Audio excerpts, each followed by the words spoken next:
people of God.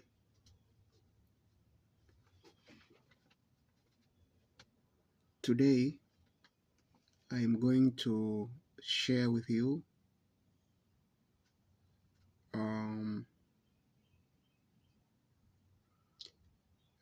additional uh,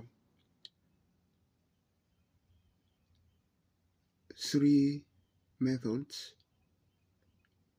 which was used by people who attempted to kill me on March 3rd, 2026 in my home.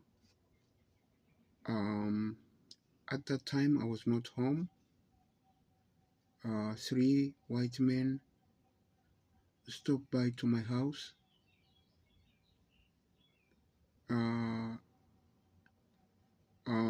and poisoned me.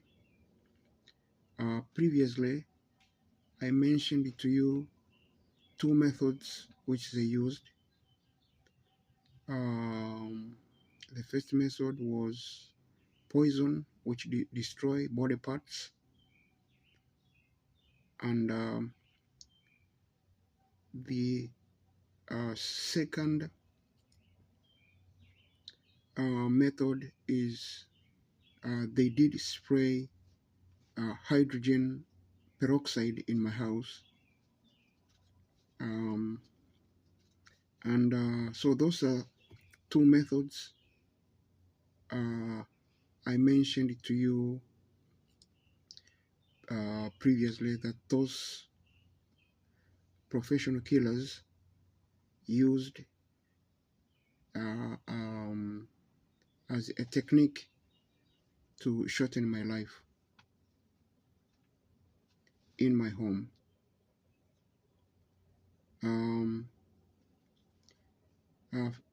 First of all, I want to tell you that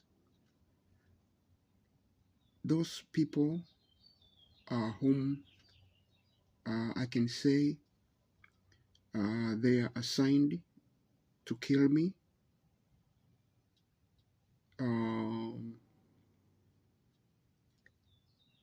they are not normal people. They are not normal people. I can guarantee you that they know what they are doing.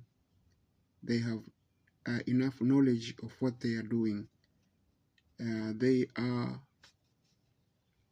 I can say with confidence that they are professional killers.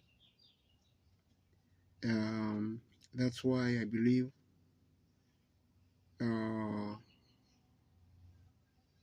they have been assigned to do the job of killing me by using lethal means, very lethal means.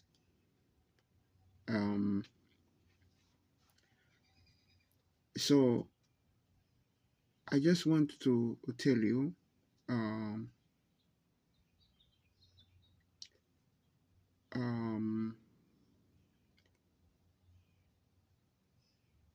a few days ago, I discovered that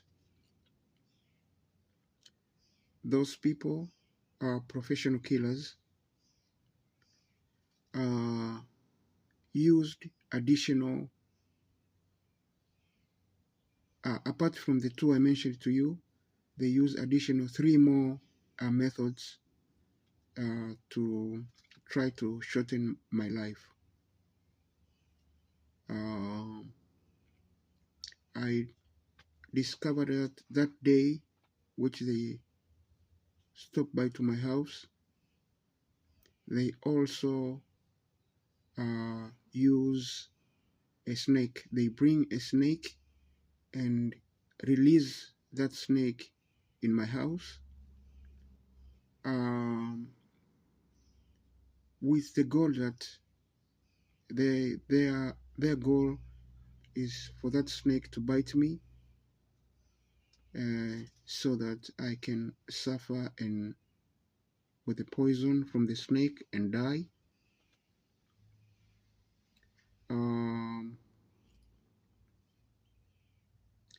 Another method which they've been using, they have been following me at my home for the past 6 months. They park their car very close to my house here in the United States of America, in Eureka, Kansas. They would park their car from 10 at night up to 4 in the morning. Now, I used to think it was normal. I did not take it serious until I was attempted to be killed recently on March the 3rd. I discovered that that car has been parking there for the past 6 months for a reason. They are studying my environments. They are studying my movements. In order to accomplish their goal.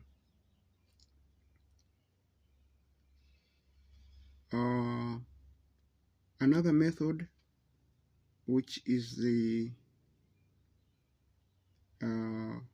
fourth methods, they did on March the 3rd, 2026, when they invaded my home.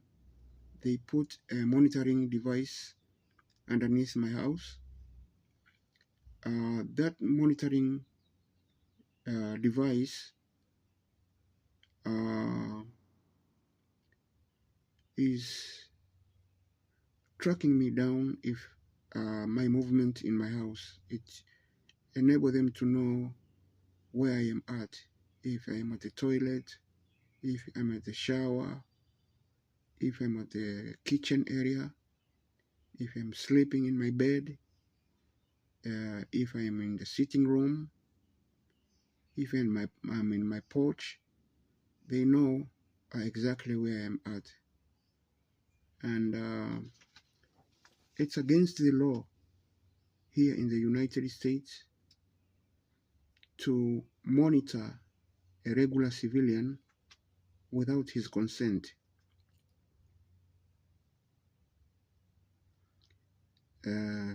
So also on the third method, which I mentioned to you previously, that they did brought a snake and release him into my house. That method is also unacceptable here in the United States of America. You cannot use, it's against the law to use animal as a weapon. It's against the law and it's punishable by law. So I mentioned it to you, those two methods, two additional.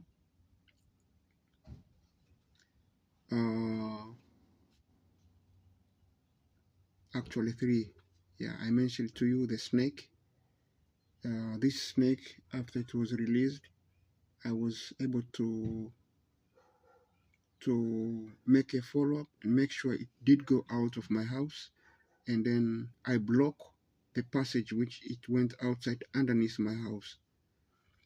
But it's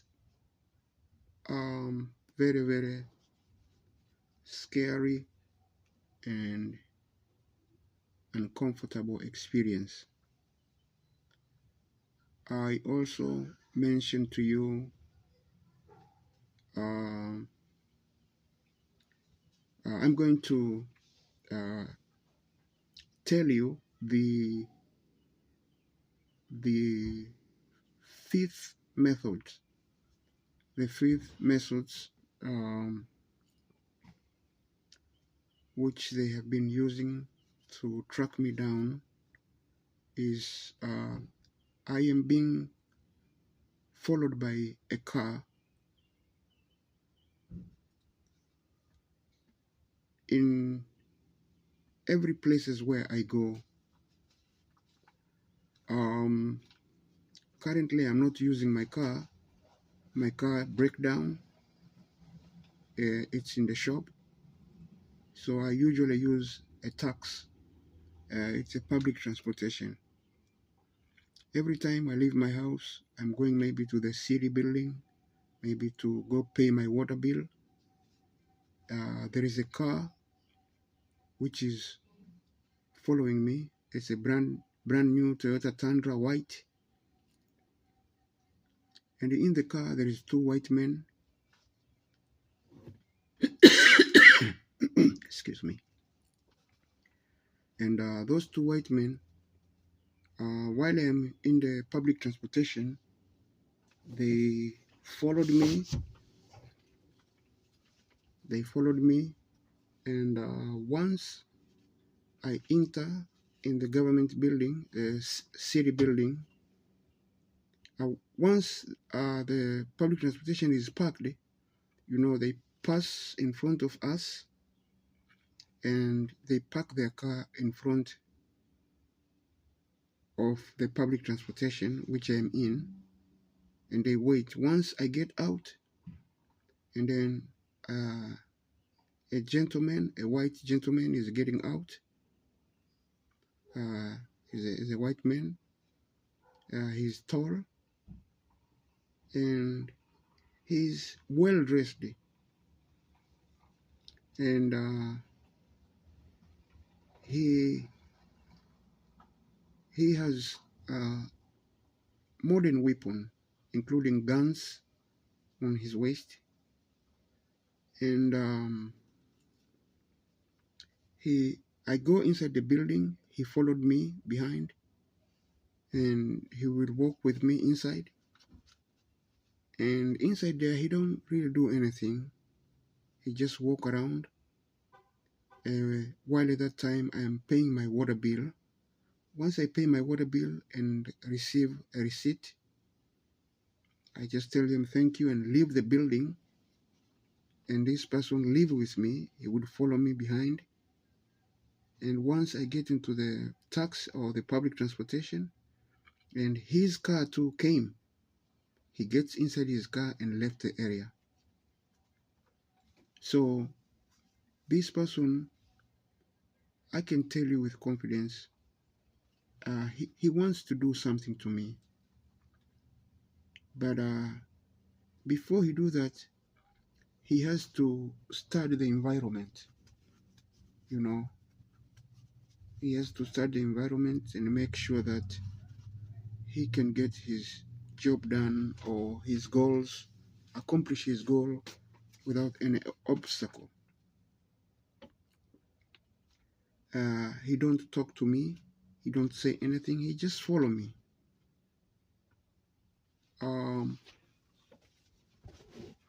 I can assure you that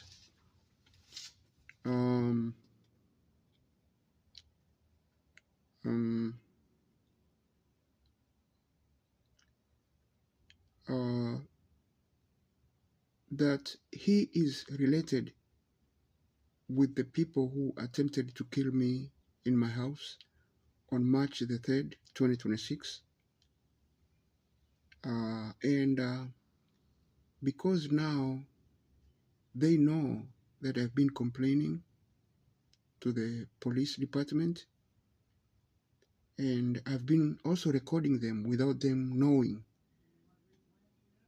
that makes them uncomfortable. So they want to do something to me different. I can assure you my security is in danger, because it's a question of security. But I did send an email recently, a few days ago, to Adult Protective Service, and I did tell them those other three methods, additional methods, apart from the two I mentioned to you previously. The one they spray a hydrogen peroxide, and they use a poison which damage body parts. Apart from those additional three more methods I mentioned to them, which is I'm being followed around. I'm being followed at home with a car, an identified car. Also, I mentioned to the Adult Protective Service that those people have put a monitoring device underneath my house. And I requested them to send this additional information to the police department here in Eureka, Kansas, with the hope that it will help with the ongoing investigation, which I was told that it's taking place now.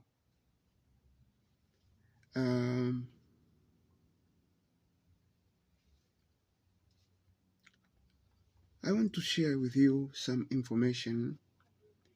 You know,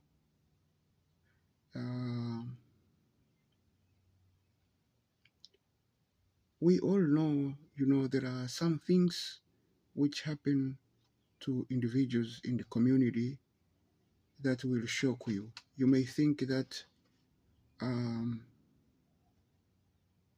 these kind of things maybe would happen to important people. A person like myself, I'm a regular civilian. I am not rich. I don't have any, I'm not a threat to the community. I'm not a threat to the society. I associate myself with people. I'm easy to be reached. If anyone wants to talk to me, they can talk to me easily. I don't have a criminal record.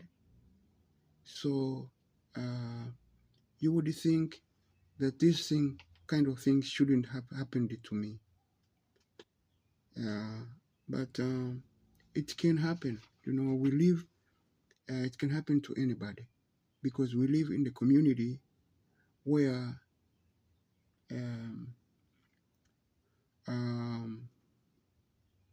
things happen to people whom you wouldn't believe that it can happen to them.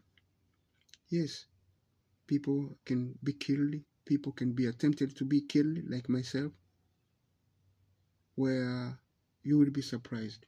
Now, sometimes people are killed in the community or bad things happen to people in the community because of beliefs too.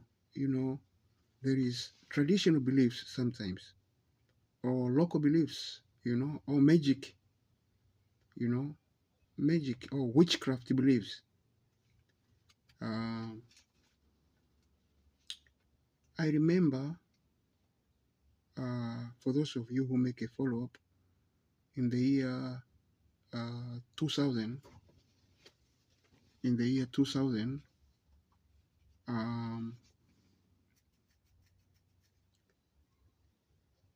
a group of people in our society,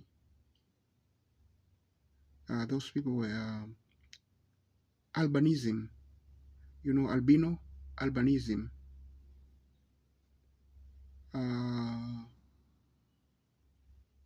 Those albinos, albinism, rumors started.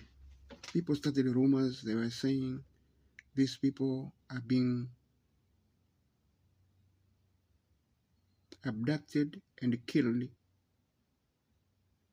for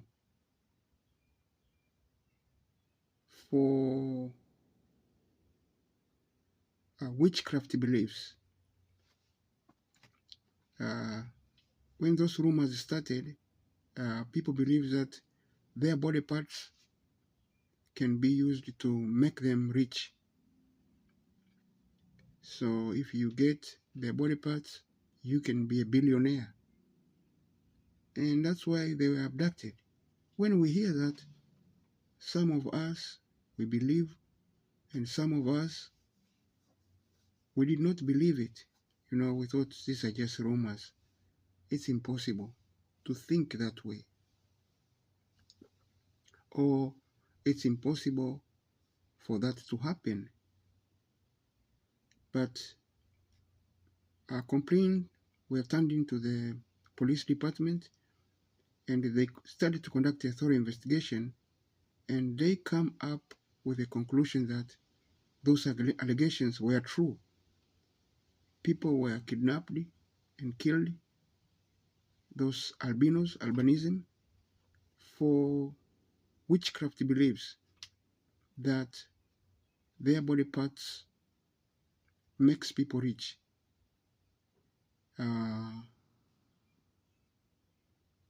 People from the Lake region will agree with me, especially people from Mara region and Shinyanga. Yes, Mara and Shinyanga will agree with me with what I'm saying. So this was it was witchcraft beliefs, which is very wrong and unacceptable to the community. But the police were able to deal with this matter and abolish it. And as of today, those people are living comfortable without being bothered.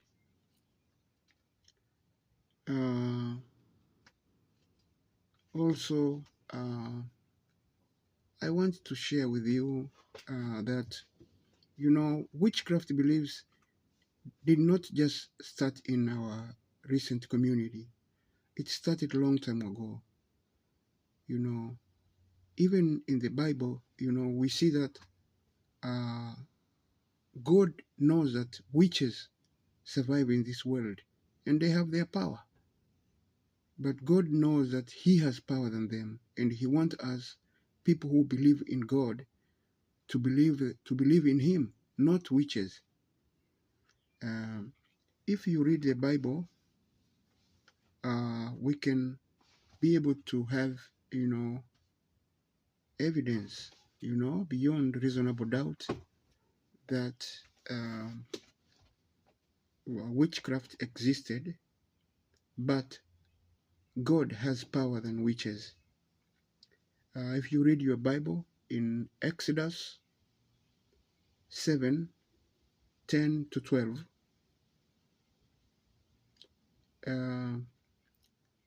there is a nation which was called, I believe, Misri. Misri in Swahili, I think in English it's called Egypt, if I'm not mistaken. Egypt, they had a king at that time.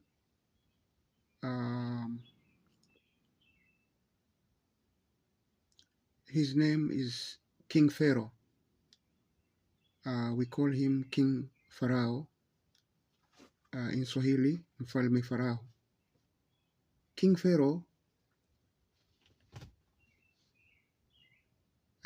in his nation of Egypt,